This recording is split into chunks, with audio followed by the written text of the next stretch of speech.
ಮಹಾಕಾಳಿಯ ಈ 4 ಭಯಾನಕ ರೂಪಗಳನ್ನ ದೇವರು, ದಾನವರು ಮಾತ್ರ ಅಲ್ಲ, ತ್ರಿಮೂರ್ತಿಗಳು ನೋಡಿದ್ರು ಹೆದರ್ತಾರೆ. ಈ ನಿಗೂಢ ರೂಪಗಳು ಯಾವುದು ಅಂತ ತಿಳ್ಕೊಳ್ಳೋಣ ಬನ್ನಿ. 4ನೇದು ಮಹಾಕಾಳಿ. ಇದು ಆದಿಶಕ್ತಿಯ ರೂಪ. ಸಮಯದ ಆರಂಭದಲ್ಲೇ ಜನಿಸಿದವರು. ಸೃಷ್ಟಿಯಲ್ಲಿ ಏನು ಇಲ್ದಿರ್ಬೇಕಾದ್ರೆ ಮಹಾಕಾಳಿ ಇದ್ರು. ಅವರ ರೂಪ ಎಷ್ಟು ಭಯಾನಕ ಅಂದ್ರೆ ದೇವರು ಕೂಡ ಅವ್ರ ಮುಂದೆ ಕಣ್ಣನ್ನ ತೆಗಿತಾ ಇರ್ಲಿಲ್ಲ.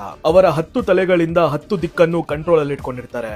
ಅವರ ಬಣ್ಣ ಶೂನ್ಯದಂತೆ ಕಪ್ಪಾಗಿರುತ್ತೆ. 3ನೇವರು ಸ್ಮಶಾನ ಕಾಳಿ. ಸ್ಮಶಾನ ಕಾಳಿ ಉರಿತಿರೋ ಚಿತಾಭಸ್ಮದ ಮಧ್ಯೆ ವಾಸವಾಗಿರ್ತಾರೆ. ಈ ರೂಪದಲ್ಲಿ ಮಹಾಕಾಳಿ ರಾಜಾನೇ ಆಗಿರ್ಲಿ, ಬಡವಾನೇ ಆಗಿರ್ಲಿ, ಕೊನೆಗೆ ಬೂದಿಯಲ್ಲೇ ಬೆರಿಬೇಕು ಎಂಬುದನ್ನ ತೋರಿಸ್ತಾರೆ. ಇವರ ನಗುವಿಂದ ಮೋಡಗಳ ಗುಡುಗೆ ಭಯ ಬೀಳತ್ತೆ. 2ನೇವರು ಭೂಯಾ ಕಾಳಿ. ಇದು ಕಾಳಿ ದೇವಿಯ ಅತ್ಯಂತ ರಹಸ್ಯಮಯ ತಂತ್ರವಿದ್ಯೆ ರೂಪ.